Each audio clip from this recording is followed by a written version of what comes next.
Johnny Talk Sports here with the Week 4 NFL predictions. Last week, due to the tie between the Bengals and the Eagles, I went 10-5-1, but that is good enough for a record of, after 3 weeks in the season, a record of 32-15-1, which is an accuracy rating of 66%, which that is a phenomenal record to have after 3 weeks in the season. So let's get to our Week 4 NFL predictions. There are some good matchups this week, others maybe not so much. So let's get right to the picks. As always, we begin with the Thursday night football game, and this week, Thursday night football features the Broncos and the Jets. And I just don't know who to pick in this matchup. Unfortunately, I have to pick somebody, and I really don't want to, because really both these teams, it's just a complete disaster with both teams. I mean, you have the Jets you have Le'Veon Bell out for multiple weeks. You trade Jamal Adams in the offseason. Really, is there anybody talented on that Jets team? And Jets fans want Adam Gase fired. While the Broncos, at least the Broncos, they have shown some heart in their games so far this season. They competed really close against the Titans and the Steelers already this season. And the Broncos are down to their third-string quarterback. In fact, it was announced today that quarterback Brett Rippon out of Boise State will be starting this game on Thursday night. And could this be one of those games where it's like a Nick Mullins type of game, where Nick Mullins started the 49ers on Thursday Night Football, and he had a really good game, a really good NFL debut, or will it be a complete disaster?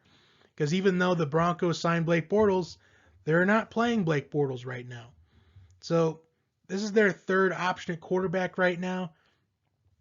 You know what? Even though I have to pick somebody in this game and I don't want to, I'm going to anyway. And as much as I don't want to pick anybody, I'm going to pick the Broncos in this one. Because, as I said a moment ago, the Broncos, they have at least showed some heart in their games this season, while the Jets, I haven't seen them put in any effort. So I will pick the Broncos to win this Thursday night football game. And I literally just made a pick on that, like just now is when I picked that game. So moving on to the Sunday games, hopefully they get more interesting. The Colts and the Bears. Now the Bears once again come back from double digits in the fourth quarter, while the Falcons just blew another fourth quarter lead. While the Colts, maybe some momentum here. 2 wins in a row, although they were against the Vikings and the Jets. Maybe the Colts, there's some momentum going on in Indianapolis. Maybe Phillip Rivers is getting into that system, now. While for the Bears, it was announced that Nick Foles is the starting quarterback moving forward. And with that, I am going to pick the Bears in this one. Because the Bears, let's see, their 3 wins are against the Lions, Giants, and Falcons. Meanwhile, the Colts' 2 wins are against the Vikings and the Jets. So really, I think this could be a low-scoring game, but I gotta pick Nick Foles. Nick Foles is kind of inconsistent in the regular season, but I think with the receivers that the Bears have, I think it's going to be good enough to win. I think it's going to be one of those games where it's kind of one of those 17-13 type of scores, defensive battle throughout the game, but I will pick the Bears in this one. Next, we have the Jaguars and the Bengals. I don't really want to pick anybody here either, but the Bengals, they're just getting oh so close to getting their first win of the season and the first NFL win for quarterback Joe Burrow. At least the Bengals didn't lose last week, but unfortunately they didn't win either. Sadly, that's how ties work. Meanwhile, the Jaguars, they're looking to recover from their loss on Thursday Night Football against the Dolphins, where I fell into the Minshew mania hype, and it didn't really work out for me. Only 9 fantasy points for Gardner Minshew last week, but hey, Matt Ryan, who knew much better, was only a 2-point difference. But I will pick the Bengals to win this game, and Joe Burrow will get his first win as a starting NFL quarterback. Next, we have the Browns and the Cowboys. The Browns are 2-1, while the Cowboys are 1-2, although they have had close games with both the Rams and the Seahawks. So this could be one of those games where it could be a good one as well. The Cowboys, they could easily be 0-3. Meanwhile, the Browns, they have the better record at this point, but they've only beaten the Bengals and they've beaten the Washington football team, which I think there are going to be many teams that will beat the Washington football team this year, especially with the Redskins.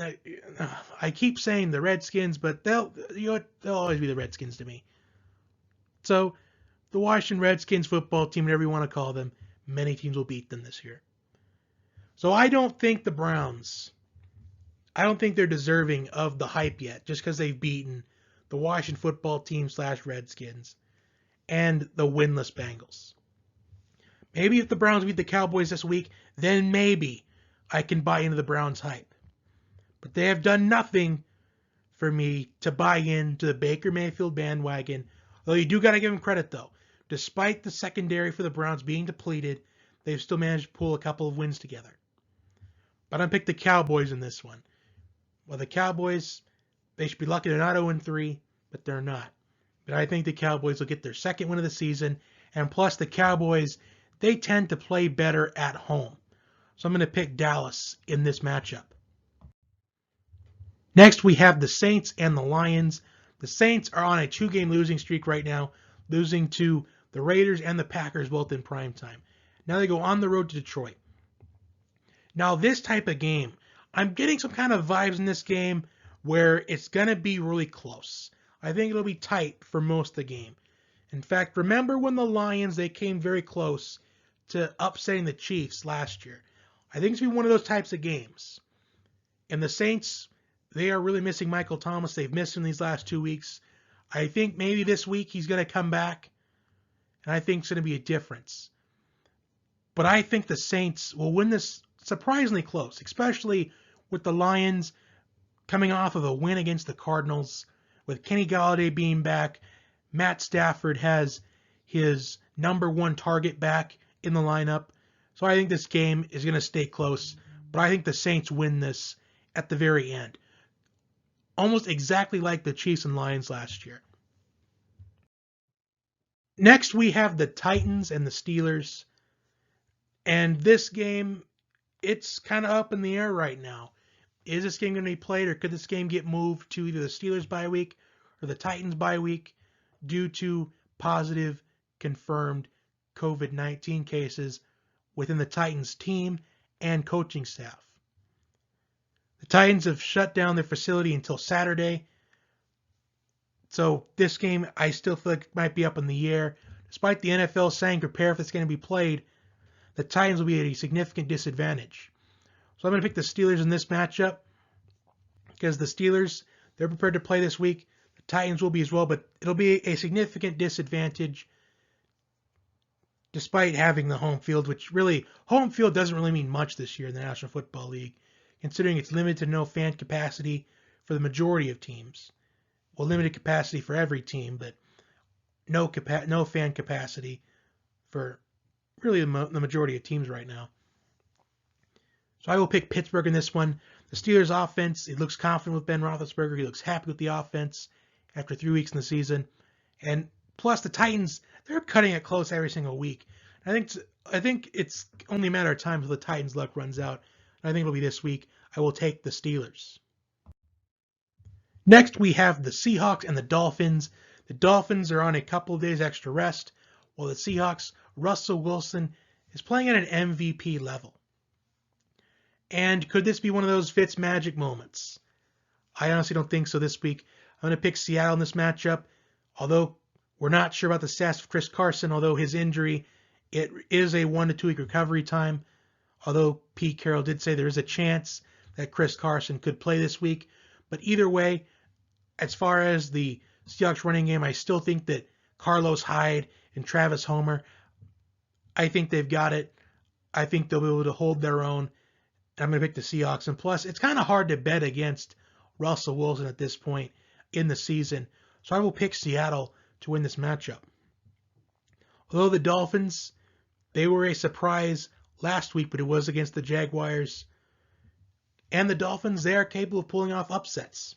But I will go with Seattle this week based off of what has been seen in these first 2 weeks of the season. Although the Seahawks secondary looks a little weak, so that could be an equalizer if the Dolphins receivers can find themselves open. Next, we have the Chargers and the Buccaneers. The Chargers, once again last week, so close to winning last week against the Panthers, just like in week 2 against the Chiefs. Defense held their own, but the offense struggled. And right now it appears that Justin Herbert, despite what Anthony Lynn was saying last week, still the quarterback at this point due to Tyrod Taylor being a victim of negligence where his lung was punctured by the Chargers team doctor, and it's recommended that he doesn't have any physical activity for at least 2 weeks, which was said last week. So if Justin Herbert were to pull off this upset against Tom Brady and the Buccaneers, could it be Justin Herbert's time to shine? In fact, I am rooting for the Chargers so hard in this matchup. I really want to see Justin Herbert get his first NFL win. In fact, I'm rooting for Joe Burrow to get his first NFL win. In fact, I think it's going to be good for all these young guys to beat some of the veterans, beat some of the best of the best. And I think this game is going to be surprisingly close. I think this Chargers defense will be able to keep the Chargers in the game. Despite the Buccaneers offense seeming to be in sync now after that one game against the Saints, as I said back in week 2, that game against the Saints does not define the Buccaneers as a team. It just takes one game, maybe 2, to get into sync, get into the rhythm of the Buccaneer system for Tom Brady. And it appears it's in sync. And I think it's going to keep on working. I think the Buccaneers will win this matchup. But I am just desperately wanting to see the Chargers win. I want to see Justin Herbert get his first NFL win because many people have doubted Justin Herbert. And I want to see Justin Herbert succeed. I think it's going to be a very close game. I think it's one of those games where it gets decided in the last few minutes. But unfortunately, the Chargers offense, I don't think it'll be able to overcome what they have in Tom Brady. Maybe the third time is the charm, but we will see. They're so close, but yet so far away. Could it be the week? I hope so, but I just can't see it against Tom Brady. Next, we have the Ravens and the football team in Washington. While the Ravens are looking to recover from Monday Night Football's loss against the Chiefs, while the football team is looking for answers against the Browns. Now, there is some injuries going on within that football team defense. And after week 1, it looked like maybe the football team's defense was going to be one of the best in the league. But now they have some injuries to deal with. And I think Lamar Jackson, he's looking at that tape from Monday Night Football this past week, and he's going to realize that he had Marquise Hollywood Brown possibly for 2 touchdowns in that game, which ultimately could have been the difference. So I'm going to pick the Ravens. I just can't see Lamar Jackson losing back-to-back games, so I'm going to go with the Ravens in this one. Next, we have the Arizona Cardinals and the Carolina Panthers. And this game could be surprisingly close as well. The Panthers got their first win of the season without their best player, Christian McCaffrey, and the Cardinals a last-second loss on a game-winning field goal against the Lions. I think this is going to be an entertaining matchup. I think that if Robbie Anderson, DJ Moore, if they can find themselves open, even Curtis Samuel, I think the receiving core for the Panthers against this Cardinals secondary is going to be a difference in this game. DeAndre Hopkins has looked great in this Cardinals offense so far. But I'm going to pick Arizona in this game. I just think that Kyler Murray, I just can't see Kyler Murray losing twice in a row. I think this Cardinals team, they were so close last week. I think they're going to put a chip on their shoulder. That's a game they feel like it got away. And I think they'll bounce back this week. Next, we have the Vikings and the Texans, a battle of 0-3 teams. Now, this is a game where I have to pick somebody, and I'm honestly glad to pick somebody. I think that this could be one of those games where, despite both teams being 0-3, this could be one of the best games of the week. Now, for the Vikings, they have lost. Two of their losses are against the Packers and the Titans, both undefeated teams. So really, that isn't too bad. And for the Texans, their losses are against what I think right now are probably the three powerhouses in the AFC, the Chiefs, Ravens, Steelers. And I think this is a game of the Texans they'll be able to get because they have battled adversity against the three powerhouses of the AFC. And I think the Texans will be able to get this one. I just think the Texans receivers are going to take advantage of the young Viking secondary. I think they're going to pull it off. I think it's going to be a shootout. I'm going to say 31 to 28. I think it's going to be kind of that high scoring of a game, kind of high scoring what people expect. I'm going to go with 31-28 Houston. Next, we have the Giants and the Rams. The Giants, the Giants. Really not putting up much of a fight, although they put up a fight against the Steelers and the Bears, but really not much of a fight last week against the 49ers, despite the 49ers having a load of injuries, a laundry list of injuries, while the Rams, they lost the Bills, a team that many suspect are a lot better than what we think.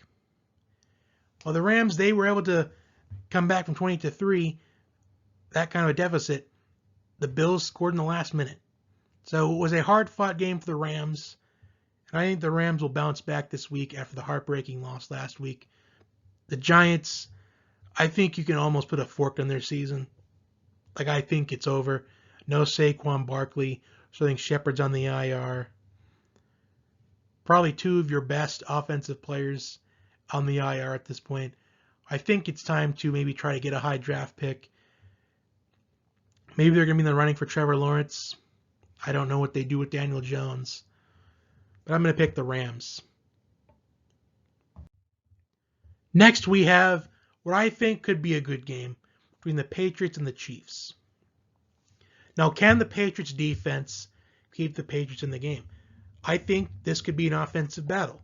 I think Cam Newton is capable of putting some points up on the board for the Patriots. But can the defense do their job? I think they'd be able to. I think it's going to be kind of like the Chiefs and the Chargers from week 2. I think it's going to be kind of a high-scoring game, but I think the Patriots defense, they'll make a significant amount of stops. They'll be able to keep it close. But unfortunately, I think the Chiefs win this game on a game-winning field goal by Harrison Butker. I think that if you can assert your running game of Sony Michel, Rex Burkhead, who dominated last week, and James White, who is expected to be back after missing the last couple of games due to the loss of his father. So I think the Chiefs will win this game, but I think the Patriots, they will stay in it from start to finish, but I think they will lose it at the very end. Because it's just hard to pick against the Chiefs based off of what they did against that Ravens defense on Monday Night Football, and many suspect that the Ravens have the best defense in the NFL. Next, we've got the Bills and the Raiders. Now, this game, I think it'll be another good one. The Raiders did get a reality check last week against the Patriots, but we got the Bills 3-0. And can they go to 4-0? Josh Allen is playing at an MVP type level. It seems like we had a lot of quarterbacks playing at an MVP caliber level. And I think this game will be close, but I just think the Bills will win this game in the end. I think it's going to be a high-scoring game. I think the Raiders will put some points on the board, but I think the Bills win this one 38-34. Next, we have the Sunday Night Football game. This week's Sunday Night Football features the Eagles and the 49ers. The Eagles looking for their first win of the season, while the 49ers, so many injuries on both sides of the football. George Kittle could be back this week, Could Jimmy Garoppolo be back this week? We're not sure if Raheem Mostert's going to be back this week. So many uncertainties for the 49ers on the offense side of the football. Meanwhile, on their defense, Nick Bosa, Solomon Thomas out for the season with ACL injuries, which I think Miles Sanders of the Eagles, I think he can take advantage of those missing holes on defense. I think Miles Sanders has a big game in this matchup, and I think Carson Wentz is going to have one of those games where he's going to look like the Carson Wentz that we have at least expected when he came out of North Dakota State. I think the Eagles will pull off the win and get their first win of the season on Sunday Night Football. There's too much uncertainty on the 49ers team to pick the 49ers at this point. Even though they dominated last week, we have to remember it was against the Giants. So I'm going to take the Eagles to get their first win of the season. And finally, we have the Monday Night Football game. This week, Monday Night Football features the Falcons and the Packers. Packers are 3-0, while the Falcons are 0-3, but they easily should be 2-1. For 2 weeks in a row, the Falcons have blown a double-digit lead in the fourth quarter. Well, this week, the Falcons will not blow a fourth quarter lead. And that is because they won't have a fourth quarter lead to begin with. I think with the defense for the Falcons and with Davante Adams possibly coming back this week, even if Davante Adams doesn't play this week, Adam Lazard and Scantling will still step up for that Packers receiving core. And the Falcons secondary, it's just atrocious. The defense as a whole, Aaron Jones will run all over the Falcons defense. I'm going to pick the Packers to win this pretty convincingly. Although this could be a game where we see a lot of points on the board because the Packers defense, they're not exactly a good defense either. But I think the Packers defense will at least make enough stops to win this game. So those are my picks this week. For review, I have the Broncos, Bears, Bengals, Cowboys, Saints, Steelers, Seahawks, Buccaneers, Ravens, Cardinals, Texans, Rams, Chiefs, Bills, Eagles, and Packers this week. Like, share, and subscribe, and I will talk to you next time.